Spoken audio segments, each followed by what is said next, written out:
데살로니가후서 1장 5절 한 절만입니다. 이는 하나님의 공의로운 심판의 표요 너희로 하여금 하나님의 나라에 합당한 자로 여김을 받게 하려 함이니 그 나라를 위하여 너희가 또한 고난을 받느니라. 아멘. 어제는 하나님의 심판의 표에 대해서 같이 나누었습니다. 하나님의 공의의 심판의 표가 있어야 됩니다. 왜냐하면 그 심판이라는 것은 악인에게는 영원한 멸망, 영원한 지옥이 그들을 기다리고, 또 의인, 즉 이 땅에서 고난받고 박해받으며 환난받는 그 성도에게 당연히 그 상급이 기다리는 그런 곳이 있어야 되지 않겠습니까? 그것도 마찬가지로 심판이죠.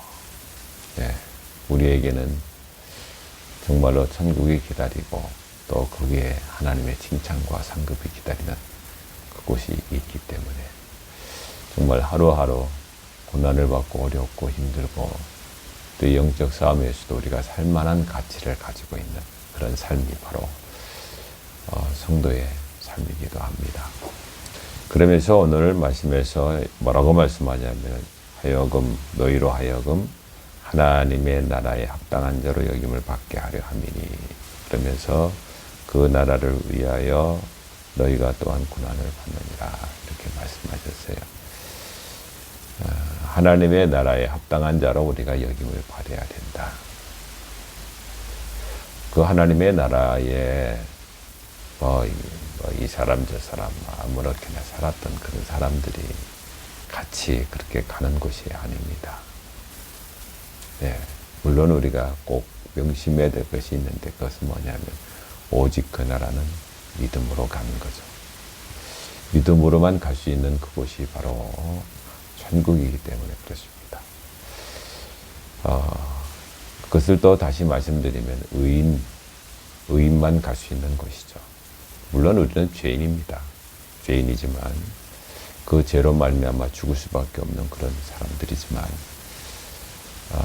그러나 그 죄를 예수 그리스도의 보혈로 주님의 피로 다 씻음받고 다 해결하고, 그리고 우리가 그 나라 의인으로 거룩한 자로 그 하나님 앞에 설 사람들 바로 저희들입니다.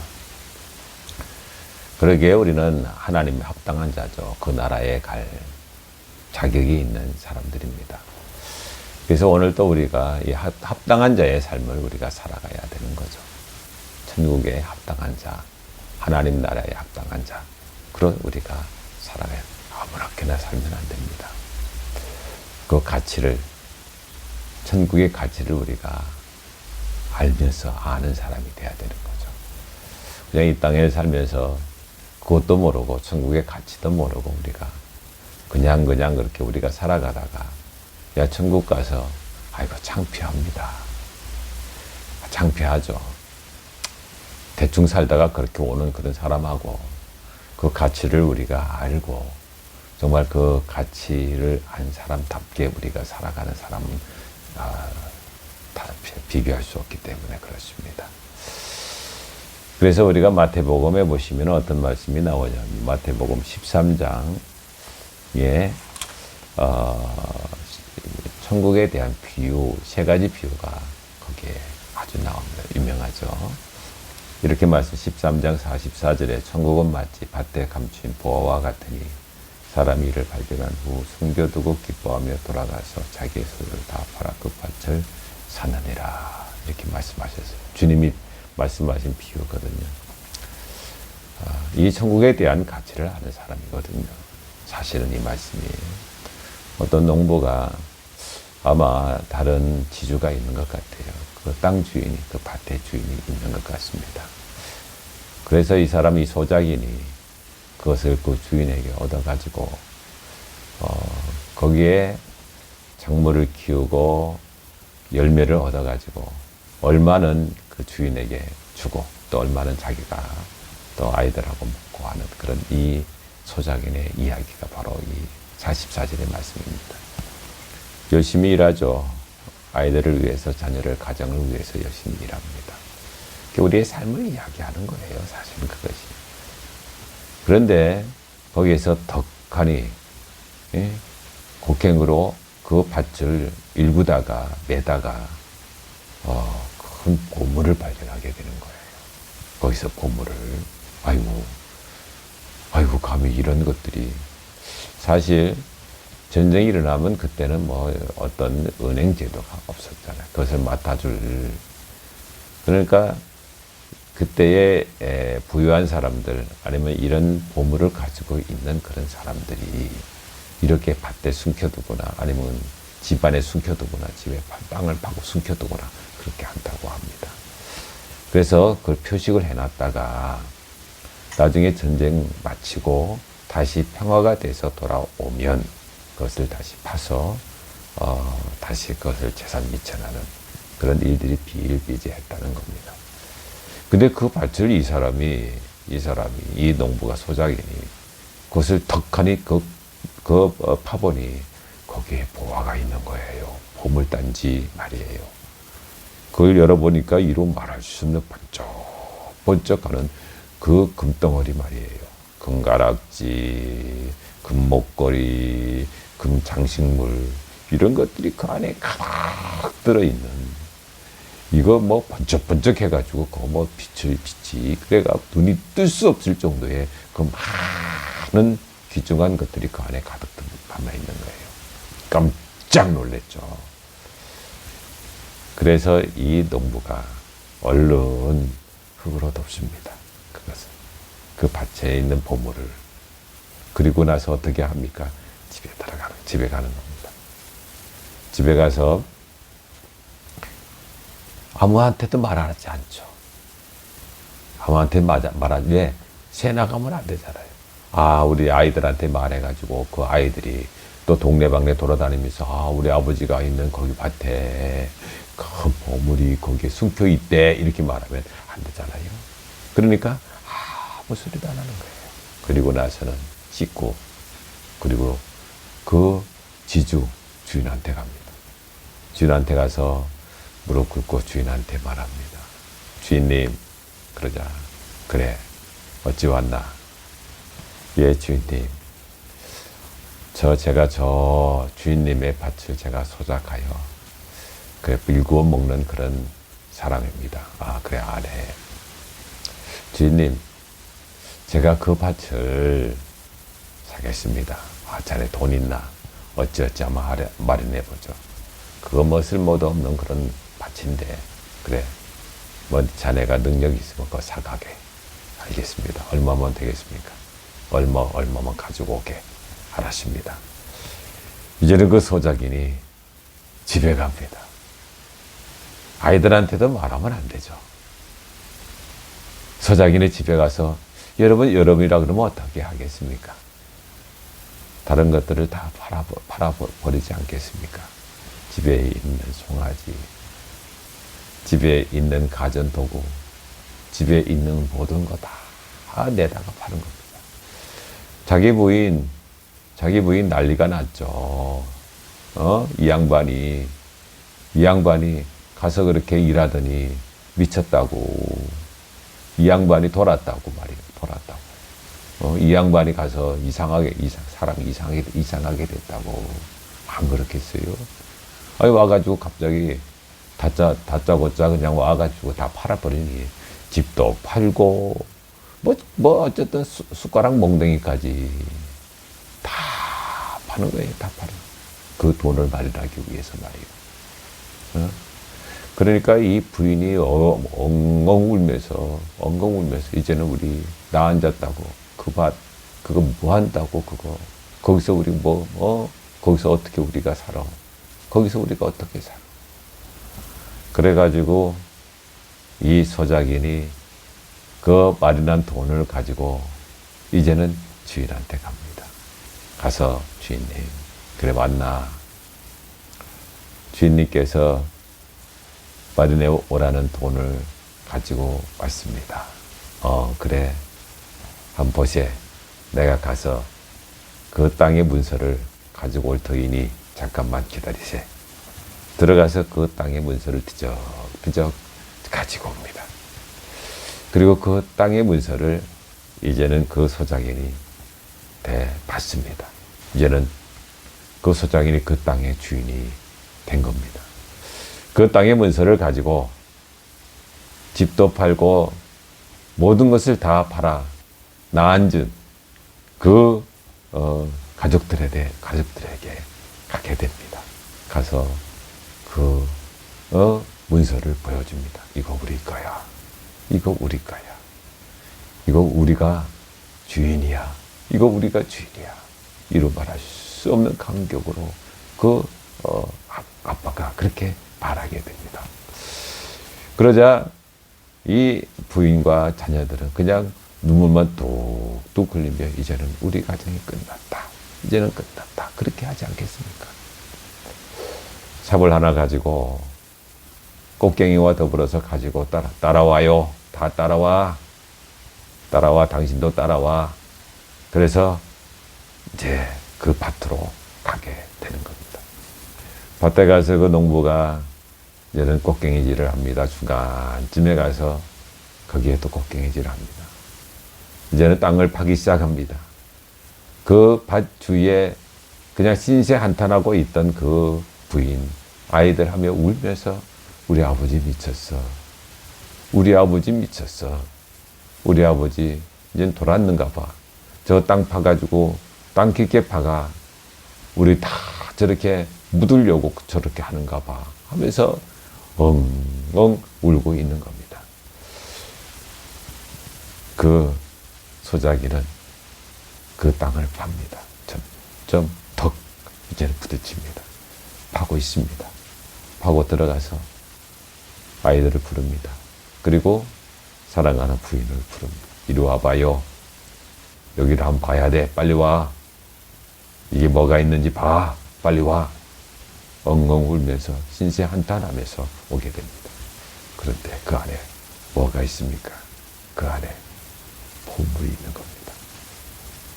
그 안에 번쩍번쩍 빛나는 그런 이루 말할 수 없는 그런 금붙이 또 금가락지 또 말할 수 없는 그런 금으로 가득 찬 그런 보물이 있는 겁니다.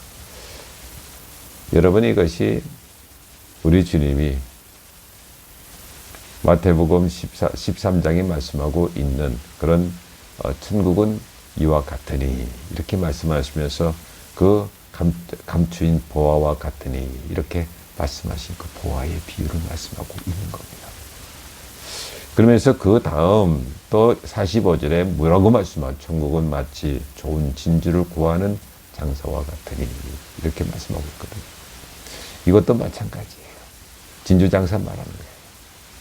진주 사려, 진주 사려, 진주 삽니다. 옛날에 저희들이 그 엿장사들 있잖아요. 짤강 이렇게 하면서 엿 사세요, 엿, 호박엿 하면서 그렇게 다니던 그런 사람들 기억납니다. 또 그 시대에도 이렇게 진주를 사러 돌아다니는 그런 사람들이 있는가 봐요. 동네방네 돌아다니면서 진주를 이제 사기 위해서 돌아다닙니다. 그런데 어떤 아이가 이 진주를 하나 가지고 왔어요. 진주를 하나 가지고 왔는데 그 진주를 바라보니까 이 진주가 이만저만한 진주가 아니야. 세상에서 자기가 지금까지 정말로 못 보던 그런 진주예요. 크기도 크고 이루 말할 수 없는 값진 진주 말이에요. 그 진주에 살아있어요. 영롱하게 그 빛이 정말로 살아있는 그런 진주 말이에요. 이거는 이 값으로 이거 비교할 수 없는 그런 진주. 이것을 이 진주 장사가 봤거든. 자기는 알아요. 그 진주를 이제는 발견하고 어떻게 합니까? 그 다음 뭐라고 말하냐? 자기 소유, 자기의 똑같아요. 자기의 소유를 다 팔아 그 진주를 사느냐 쫓아갑니다. 그 진주를 사기 위해서 자기 소유를 다 파는 거예요. 그리고 나서 그 돈을 마련하여 그 값진 진주를 사게 됩니다. 여러분, 이것이 우리 주님께서 왜 이런 비유를 하셨을까요? 천국에 대한 가치를 말하고 있는 거예요. 여러분, 저와 여러분이 갈 천국의 가치를 지금 주님께서 말씀하고 있는 거예요. 그 가치를 모르고 그냥 아무렇게나 죄 짓고 아무렇게나 그렇게 살다가, 그 가치를 모르고 지금 우리가 사는 아파트가 제일인 줄 알고, 그 가치를 모르고 저와 여러분이 타고 다니는 그 차가 제일인 줄 알고, 물론 저야 뭐 스타렉스 뭐 얼마나 감사한지 몰라요. 하나님 감사하잖아요. 그러니까 여러분, 우리가 그 가치를 우리가 알아야 돼요.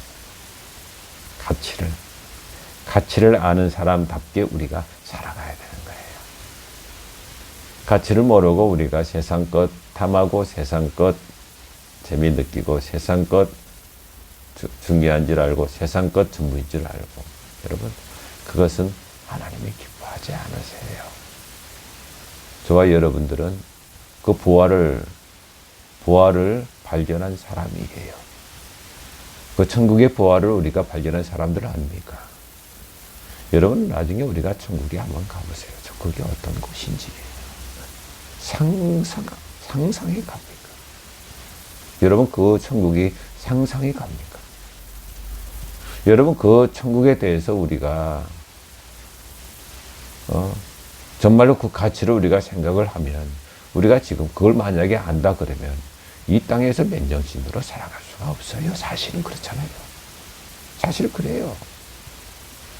여러분, 그 보물을 발견한 그 사람이 맨정신이에요. 구름 위에 붕붕 떠서 다닐 것 아니겠어요?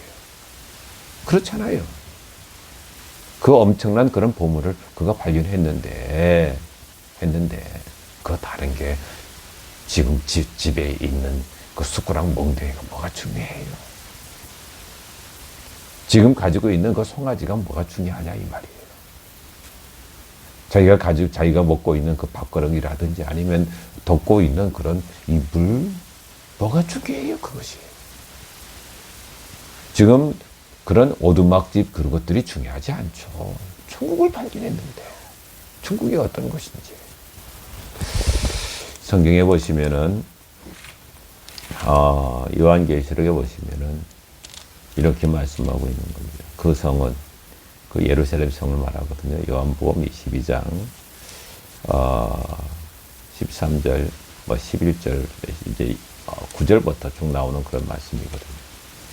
그래서 하나님의 영광이 있어 그 성의 빛이 지극히 귀한 보석 같고 벽옥과 수정같이 맑더라. 이렇게 말하면서 그 높은 성곽이 있고 12문이 있는데 문에 12천사가 있고 그 문들 위에 이름을 썼으니 이스라엘 다섯 12지파의 이름들이라. 동쪽의 세 문, 북쪽의 세 문, 남쪽의 세 문, 서쪽의 세 문. 그 성의 성곽에는 12기초석이 있고 그 위에는 어린 양의 12사도의 12 이름이 있더라. 이렇게 하면서 네모 반듯한 그 성을 이렇게 말씀하고 있는 거예요. 그래서 제가 이 말씀을 이렇게 읽으면 왜 그 성문에 천사가 있더라 이렇게 말씀할까요? 천국에 그 천사가 뭐 성문을 지킬 필요가 없잖아요. 그런데 성경에서는 천사가 거기에 지키는 천사가 있어요. 성경이 그렇게 나와 있으니까 천사가 있더라 이렇게 말씀하고 그렇게 지나갑니다마는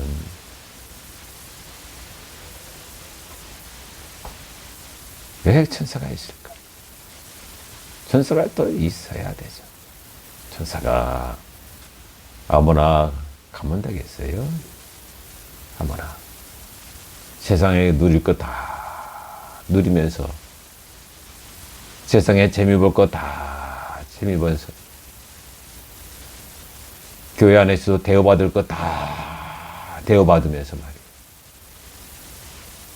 그렇지 않아요? 그렇지 않아요? 이 땅에서도 천국이고 이 땅에서도 돈 있으니까 지위 있으니까 교회 안에서도 마찬가지죠. 그러면 안 돼요. 만약에 교회 안에서 그런 직분을 가지고 있으면 그렇게 살면 안 돼요. 예. 그렇게 하시면 안 돼요. 예. 섬겨야 되는 거예요. 예, 섬기고, 정말로 천국을 소유한 사람, 앞에 가는 사람, 앞장서서 가는 사람들은 그들의 천국의 삶, 그 천국의 가치를 가지고 있는 그 삶을 보여주셔야 되는 거예요. 안 그렇겠어요? 그 천국에 들어가려고 하는데 그 천사가 당신은 이리 오시라고, 나오시라고, 당신은 안 된다고, 당신은 명부에 없다고, 명부에 없다고 하면 안 되잖아요. 또 그렇게 살다가 그런 천국에 들어간다고 하면 그게 공의로워요? 공정하냐 이 말이에요. 공정하지 않으면 안 돼요. 천국은 바로 그런 곳이에요. 조금 더 거기에서 봐주는 게 없어요. 그걸 알아야 돼. 그걸 알아야 돼. 그게 바로 천국이에요. 예, 천국이다 이 말이에요. 그렇다고 제가 예수의 보혈과 믿음에 그것을 제가 제껴놓고 그렇게 말하는 건 아니에요. 그 안에 다 포함되어 있는 거예요. 즉 예수의 보혈로 죄 씻음 받은 사람은 예수의 십자가로 말미암아 그 십자가의 피와 그 십자가의 속죄함을 받은 사람은 달라야 돼요. 그 십자가의 보혈을, 예수의 이름을 더럽히는 삶을 살아서는 안 된다는 것을 우리에게 교훈하고 있는 말씀 아니겠어요? 그 십자가의 큰 은혜를 받은 사람이 또 우리가 그와 같이 아무렇게나 살면서, 아니면 그 십자가에 놀라운 그 속죄의 은총을 받은 사람이 그 가치를 모르고 또 세상 것을 바라며 살아가는 그 사람이 그래 천국에 간다 그러면 그 문제가 많단 말이에요. 문제가 많다는 거예요. 그렇기 때문에 성경에서는 우리에게 뭐라고 말씀하고 있느냐면 그 성은 말할 수가 없는 거예요. 상상이 안 돼. 상상이 안 돼. 네모 반듯하여 길이와 너비가 같은지라.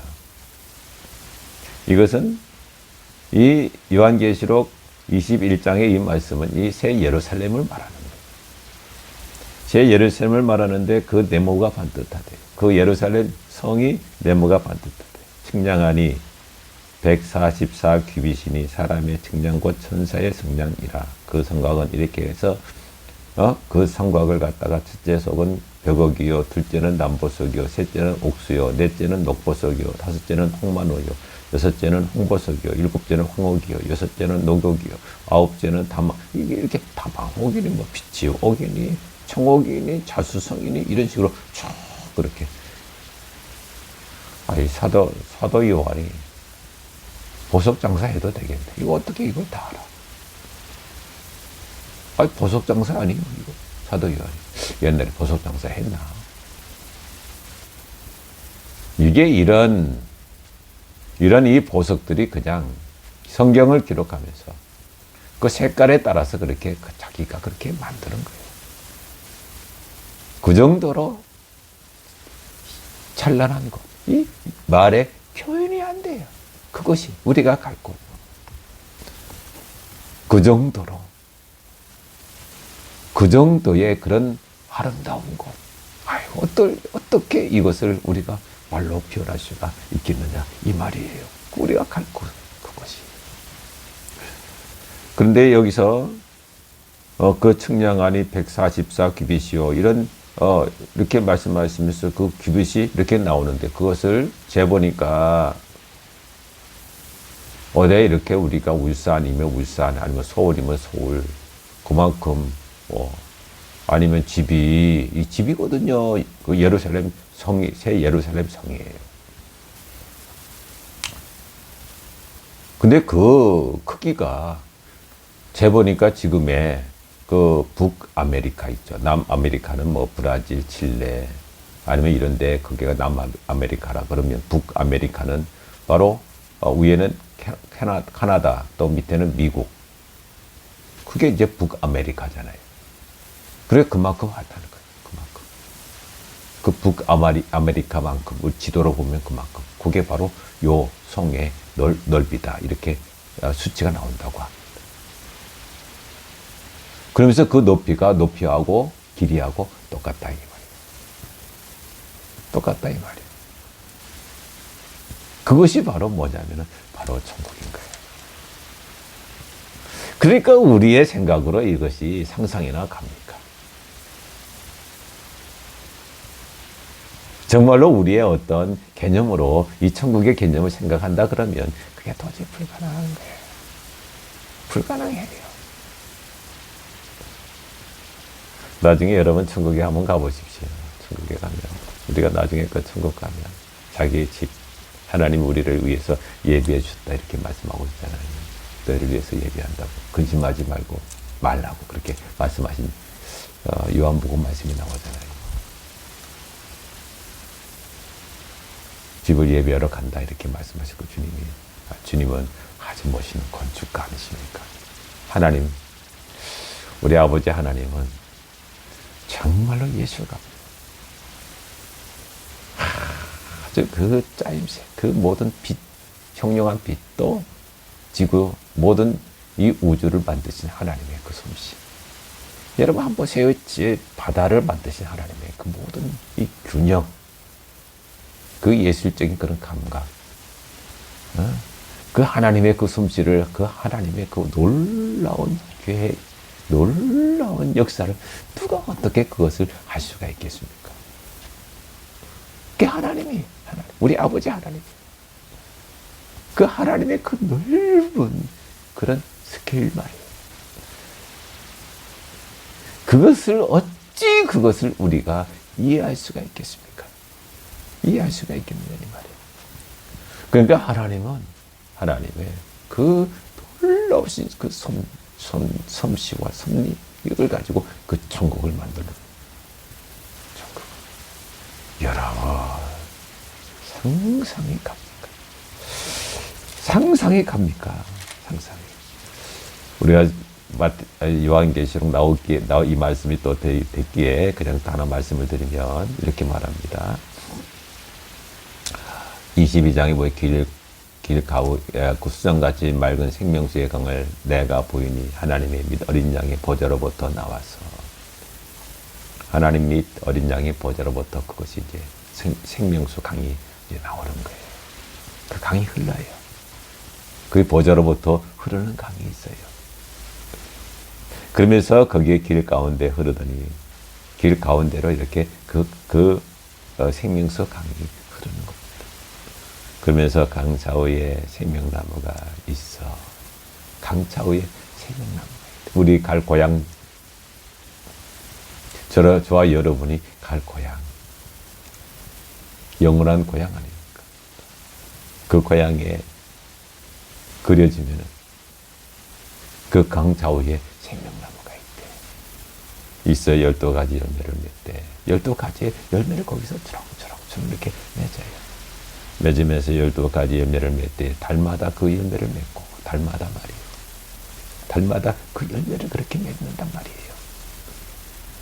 여기 지구에는, 여기 이 세상에서는 그렇게 안 되잖아요.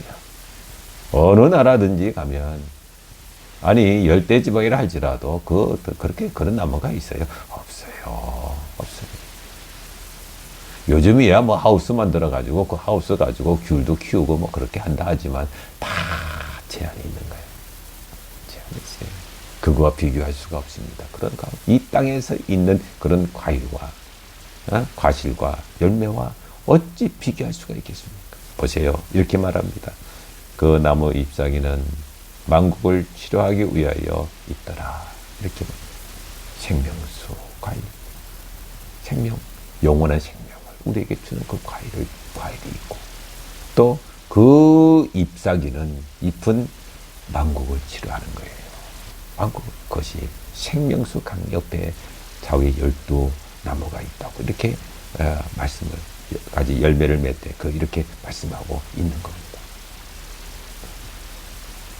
나중에 가서 우리가 그곳에 가서 살 사람들이 얼마나 좋아요. 그렇기 때문에 이 땅에 있는 것에 여러분 만족해서는 안 돼요. 이 땅의 것으로 만족하며 살아가는 사람이 아닙니다. 우리가 이 땅의 것으로 우리가 소망 삼고 살아가는 사람이 아닙니다. 이 땅의 것들은 전부 다 헛되다고 이렇게 말하고 있잖아요. 전부 다 지나갑니다. 내가 가지고 있는 것들도 다 지나갑니다. 누가 가지고 갑니까? 장례 예배 가면 우리가 가지고 갑니까? 안 갑니다. 바당 그렇게 일평생 그렇게 뭐 그렇게 바쁘게 뭐 그렇게 뭐 중요하듯이 하루 종일 뭐 정작 우리가 소망 가운데 가야 될 그 나라에 대해서는 하루 종일 조금도 가치를 두지 않고 살다가 여러분 나중에 천국 가서 얼마나 부끄러울까? 부끄러울 거 아니겠어요? 부끄럽습니다. 부끄러워요. 맨날 우리가 말하는 것은 무엇을 먹을까, 무엇을 입을까, 무엇을 마실까 이것을 말하고 다니고만 하지 말라고 했는데 성경에서는 우리가 말하고 있는 뭐 자랑은 늘 세상 것을 그렇게 자랑하고 돌아다니는 그런 것이 얼마나 그곳에 가서 부끄러울까 말이에요. 천국의 것을 이 땅에서 우리가 자랑해야 되고 말만 나오면은 내 고향 그렇게 말하지 않게 해야 되지 않겠느냐 이 말이에요. 그게 당연하잖아요. 그것을 알고 있는 그 가치를 거기에 갈 합당한 자가 오늘 성경 말씀의 본문에 그렇게 나오고 있잖아요. 여러분 우리가 오늘 또 우리가 이 천국의 가치를 우리가 새깁시다. 영원한 고향 이 땅은 나그네입니다. 야곱이 그렇게 말했잖아요. 나그네 인생 나그네입니다. 예, 그렇습니다. 우리는 그곳 영원한 나라 그곳에 가서 영생을 누릴 사람들입니다. 오늘 또 하늘나라 천국에 합당한 사람으로 우리가 살아가야 되는 겁니다. 천국에 합당한 사람 그것이 곧 저와 여러분들입니다. 소망 갖고요. 우리가 이 땅에서 환난당하고 고난당하고 역경당해도 우리는 천국이 있습니다. 그렇게 당할 가치가 있는 겁니다. 여러분 여기서 이 땅에서 그렇게 어렵게 살고 힘들게 살고 고난당하고 예수 때문에 핍박당하고 그렇게 살아야 그 나라에 어떻게 올라가서 보람이 있는 것 아니겠어요? 이 땅에서 따뜻하게 이 땅에서도 많은 사람들이 이렇게 저렇게 하면서 그러면서 교회 가서도 대우받고 참 목사들이 저도 참 하나님 앞에 미안하고 죄송해요. 가급적 말씀대로 살아야 합니다. 어떻게 하든지 그렇게 대충 살다가 그렇게 대우받고 그렇게 살다가 천국 가서 개털 모자 쓰고 부끄러워서 그런 인생 살아서는 안 됩니다. 정말 합당한 자로 우리가 삽시다. 합당한 자로. 그래서 천국에서 정말 영광 돌리고 하나님께 그런 날이 반드시 올 터이니 그 때를 위해서 사는 사람 그것이 바로 저와 여러분입니다. 그 영혼의 때를 위해서 살아가는 사람들 바로 저와 여러분들입니다. 오늘 또 그 나라 영혼의 때를 위해서 살아가시는 그런 축복된 사람들 되시기를 바랍니다. 기도하시겠습니다. 하나님 아버지 감사합니다. 오늘 또 예배로 시작하며 우리 고향 천국에 대해서 같이 나누게 하시니 감사합니다. 하나님 하늘나라에 합당한 자로 우리가 살아야 됩니다. 이 땅에서 정말 이 땅에서는 우리에게 나그네의 삶을 우리가 살자. 영원히 돌아갈 그 나라, 영생의 나라를 우리가 소망하며 살아가야 될 사람임을 믿습니다. 하나님 힘주시고 은혜 주시고 잘 감당할 수 있도록 도와주시며 오늘도 이 땅에 소망 두지 않고 천국의 소망을 두고 살아갈 수 있도록 도와주시옵소서. 하나님 영광 돌리기 원하옵고 예수님 이름으로 기도하옵나이다. 아멘.